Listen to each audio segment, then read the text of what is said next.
భారతదేశంలో ముస్లింల మసీదుల నుంచి వినబడే అజా సందర్భంలో హనుమాన్ చాలీసా విన్నందుకు ఒక హిందూ యువకుడిపై ముస్లిం యువకుల దాడి. భారతదేశంలో బహుభూరిపక్షమైనటువంటి జనాభాకు వారు కోరుకున్న సమయంలో వారి భజనలు కూడా వినలేని పరిస్థితుల్ని కల్పిస్తున్నదెవరు? అల్పసంఖ్యాకులన్న పేరుతో వారికి 5 సార్లు మసీదుల్లోని స్పీకర్ల ద్వారా వారి అజాను చెవులు దద్దిరిల్లేలాగా మోగించుకునే అధికారం కల్పిస్తున్నదెవరు? భారతదేశంలో బహుభూరిపక్షం ఉన్నటువంటి జనాభా యొక్క సాధారణ హక్కులను తుంగలో తొక్కేసి అల్పసంఖ్యాకుల అరాచకత్వానికి అడ్డుకట్ట వేయలేకపోతున్న వారెవరు? ఒక అమెరికన్ ప్రొఫెసర్ హెన్రీ లార్సన్ ఇస్లాంలోకి చేరడంతో ప్రపంచ ముస్లింల ఆనందడోలికలు. కొంతమంది శాస్త్రజ్ఞులైన సామాన్యులైన సెల్ఫ్ పిటీతో బాధపడుతూ లేదా వారు కురిపించే వరాల కోసమో ప్రశంసల కోసమో లేదా వారు కురిపించే వరాల ఇస్లాం అన్న కల్ట్ను ఏమాత్రం అధ్యయనం చేయకుండా కేవలం వాళ్ళ యొక్క ప్రసన్నత కోసం ఈ ఇస్లాంను స్వీకరించే వాళ్ళు ఈ ప్రపంచంలో కోకొల్లలుగా ఉన్నారు.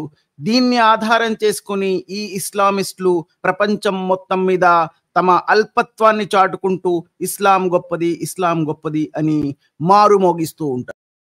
ఉత్తరప్రదేశ్లోని బడాయూన్ నగరంలో ఒక మొహమ్మద్ సాజిద్ అనే నరహంతకుడు 2 అమాయకపు చిన్నారుల యొక్క గొంతు కోసి చంపేసినటువంటి సంఘటనలో ముస్లిం సమాజం మొత్తం ఆ మొహమ్మద్ సాజిద్ పై నుండి ముస్లిం అనే ముద్రను చెరిపేయడానికి అతను ముస్లిమే కాదని, ఇస్లాంలో ఇలాంటి సంఘటనలు నిషిద్ధమని విమర్శించినటువంటి ఈ సాధారణ ముస్లింలే అతను ఎన్కౌంటర్లో చనిపోయిన తర్వాత అతని అంతిమ సంస్కారంలో ఈ సాధారణ ముస్లింలే వేల కొలది పాల్గొని అతనాజా నమాజ్ నిర్వహించినటువంటి వీళ్ల యొక్క ద్వంద్వ ప్రవృత్తిని భారతీయ సమాజం వీక్షిస్తూనే ఉంది. రోజు రోజుకు ఇస్లాంని వదిలేస్తున్న వారి సంఖ్య పెరుగుతున్నందుకు ప్యూ రీసెర్చ్ యొక్క ఆందోళన. ఒక ముస్లిం యువకుడు చేసిన తప్పు కారణంగా సాధారణమైనటువంటి ముస్లింలు అనుభవిస్తున్నటువంటి శిక్ష.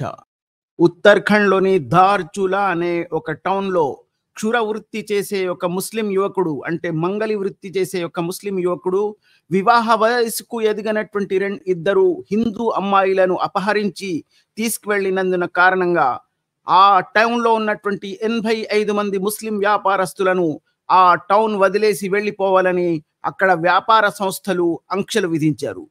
రంజాన్ ఉపవాసాలు మనిషిని శాంతిని సహనాన్ని బోధిస్తాయని ప్రగల్భాలు పలికే ఏ ముస్లింలు ఉపవాసంలో ఆకలితో సహనాన్ని కోల్పోయినటువంటి ఒక పాకిస్తానీ ముస్లిం ఉపవాసం ముగించి ఇఫ్తార్ సేవించే సందర్భంలో ఒక బంగ్లాదేశీ యువకుడిని కేవలం తన జ్యూస్ తాగేశాడన్న కోపంతో అతన్ని హత్య చేసినటువంటి ఒక వార్త.